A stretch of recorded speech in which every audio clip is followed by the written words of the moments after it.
Alright, I'm as far back away from this thing as I can get. About 10 foot away. My phone just does not know how to zoom out. We'll zoom in, but this is as far out as it gets. Try to make this quick while showing you guys some battery corn. I've got four banks done.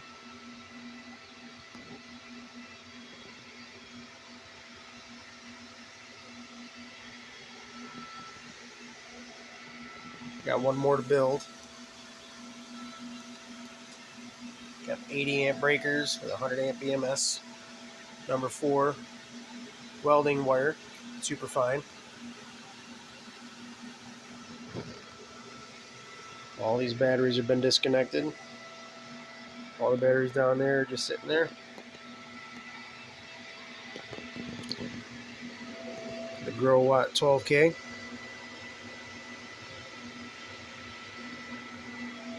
Really need a camera with a wide angle lens. I guess that's what all the YouTubers use. But I want to talk about the untold truths of solar in a cloudy area like Michigan. I spent almost 10 hours yesterday, 12 hours, charging this from 20-ish% to full. Mainly because I didn't realize how inefficient the charger is on some of these units. This one's a transformer based, so you gotta take that into effect. That makes it less efficient. But either way, when I set that to 100 amp charge for the batteries from grid, and I just had it plugged into my generator instead of plugged in the grid, which I have over here, a selection outlet, whether I'm getting it from grid or getting it from generator.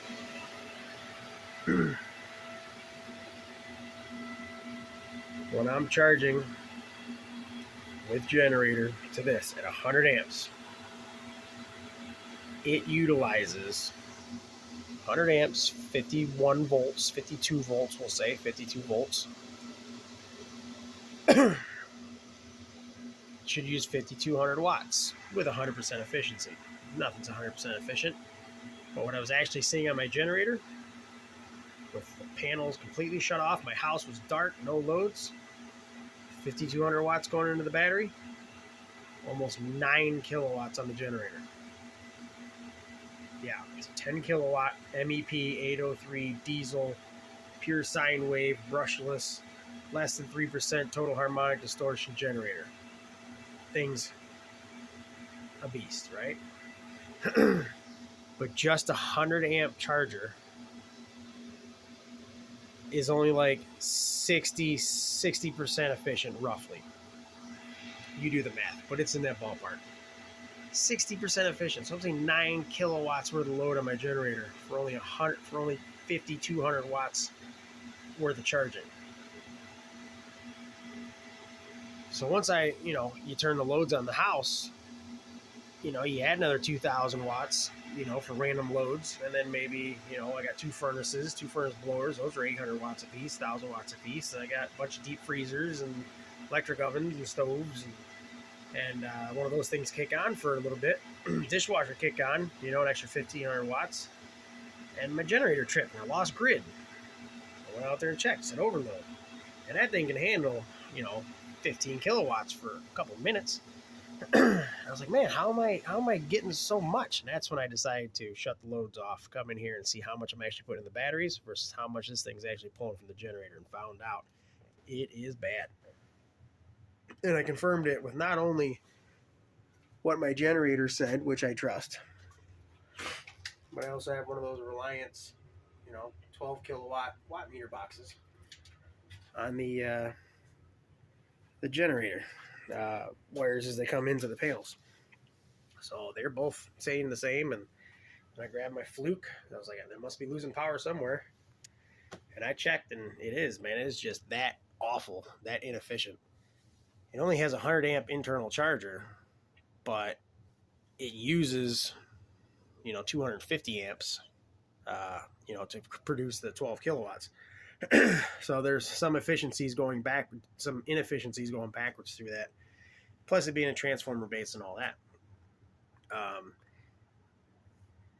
The biggest thing that I've noticed with most of these inverters is when you charge from grid or generator, all your loads immediately go on bypass. So your generator is now feeding your charger and the loads, because the inverter is the charger, just going backwards.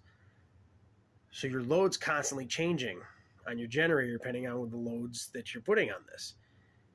Even though you got a consistent load here, and it doesn't know, hey, don't pull any more than 12,000 watts from my generator. It can't handle more than that. All it knows is, hey, you want 100 amps of these batteries? Yep, no problem. Now I'm going to do that. Oh, by the way, I got this other load you need to take care of. Oops, too much. So that's a problem. So I realized right away I had to stop doing that after a couple hours. Went outside and reset the generator about a dozen times. So then I broke out a couple of these other power supplies. And this is an old Kikasui Electronics Corp. That's a 60 amp, 60 volt charger. I'm charging it 55.2 volts, I think, is where I was topping off at, but it spends most of its life right at like 52, 53 volts, right? Because of the plateau on these batteries. And so then I only ran this on the generator, charging the batteries at 60 amps. I think it goes actually like closer to 65. And that was only like maybe 70% efficient. So I was, putting in 3,500 watts, and I think I was using 4,500 watts, right? And then I broke out the Sorensen.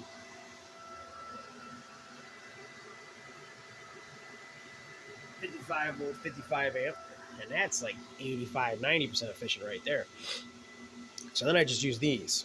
So I was doing about 120 amps into the batteries, and then the generator's got a constant, 8 or 9 kilowatt load on it, and I just let that run as an inverter just from the batteries. Just never charge from grid again. It's too inefficient.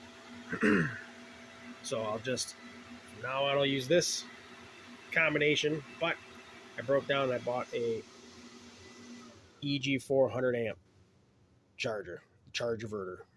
It's charger. So at least I'll have 150 amps of charging capacity, at least 85 to 90% efficient. And then I'll just turn this guy up until the generator is at about 12 kilowatts. And we'll just let it eat like that. But then the load is constant. I don't have to babysit it. I don't have to worry about if it's going to all of a sudden jump up to 13 to 14,000 watts and overload the generator. It's just going to stay exactly where I put it until the battery's charged, then it'll drop off. But they say those charge inverters will charge, one of their EG4 battery packs in 1 hour, 100 amps, 100 amp hour. These are 280 amp hours. So that's almost 3 hours per pack. And I need to have one more to put it together. So with just 100 amps, you're talking 3, 6, 9, 12, 15 hours with only a 100 amp charger. And that's if you're pulling absolutely no load. So you got to turn this crap off and not let your house run like normal. I don't want to do that. Right? Because as you're putting 100 amps in, that thing's going to be pulling 20, 30, 40 amps out. So, it took, like I said, 3, let's say 2.5, 5, 10 hours to charge those with about 120 amps going in and about 20, on average, 20, 30 amps going out to that. So it almost took 12 hours because of the loads and stuff. But that was, it's 8, 9 gallons of diesel fuel at $3 a piece. Let's just round it up and say it was 10 gallons of diesel fuel. I can run my house off for 3 days on this now. But that's $10 a day in diesel fuel if you were running fully off grid. And that's something that they don't really talk about. Everyone trying to go fully off grid, and they don't think about the cost of the fuel in those cloudy places like here in Michigan for 2 or 3 months. It's bad, like really bad. Like I was having maybe 800 watts come in, 400 on each one, out of a 12.2 kilowatt array. 800 watts. That's not even enough to carry the daily house loads. I'm at 1,500, 2,000 watts pretty consistently between all the deep freezers and dehumidifiers and 2 furnace blowers and outdoor wood boiler and lights and refrigerators and everything else. So, you know, something you got to think about. If you're going to go fully off grid, you better make sure you have a whole bunch of panels. I would need 30 kilowatts worth of panels to live in a average 2,500 square foot house. It might not be average, it might be a little bit bigger than average, but average-ish. 2,000 livable and, you know, unfinished mass, 2,200 livable and unfinished basement. So I'm calling it 2,500. But you really got to think about how long it's going to take to charge your stuff, how much fuel you're going to use if you're going fully off grid. Luckily, we're not fully off grid, but man, it would be cool to do it. But I don't think there's enough solar panels that I could reasonably afford to cover the loads for 2 months out of the year when it's just, you know, weeks of cloud coverage, weeks at a time before you see sun. So just a little unspoken knowledge of solar systems and things people don't really talk about. So it's 2 6 kilowatt arrays, 6 kilowatt going to that, 6.6 going to this, and 6.2 going to that one. But yeah, you're gonna need some chargers. If you got a 10 kilowatt generator, I would completely abandon these things, and I would get 2 of those EG4 charge inverters, or get the EG4 12,000 XP. That has a 250 amp charger, and it will regulate how much watts it pulls from the generator. I was reading the manual today. If you set, I have a 12,000 watt generator into your generator lugs, it will only run 90% of that load. So if something turns on in your house, it will reduce the amount it's charging to make sure it doesn't overload your generator.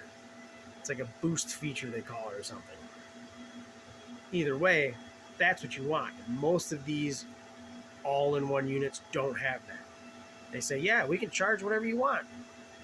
But hey, when that load kicks in, good luck. Probably going to overload your generator. So either turn your charger way down or don't turn on any loads. But you can't do both because it gets too sporadic and it's going to overload your generator. So that's my little tidbit, my little rant for today. You want some really good, efficient chargers or a pretty decent inverter if you're going to run a large battery bank on a generator for a couple of months. You're going to want some efficiency. Nobody ever really, I mean, plenty of people say it, but I never really thought much about it until, I sat here and tried to charge the batteries for the first time, from fully dead almost to fully charged, because it's a brand new battery pack, and I wanted to make sure they were all balanced and no cells stood up out of any of the other ones, and I got them all to about 3.48 volts, and everything looked really happy. And I kept going until the amps were about less than 10 amps for the whole pack. Called it good, shut it off. I should be able to get about 3 days out of these 4 packs. I just got to make room for one more. Lots of lithium ion for sale. I think those are like the Sim O2s or something. And these are all the Fiat 500 battery packs.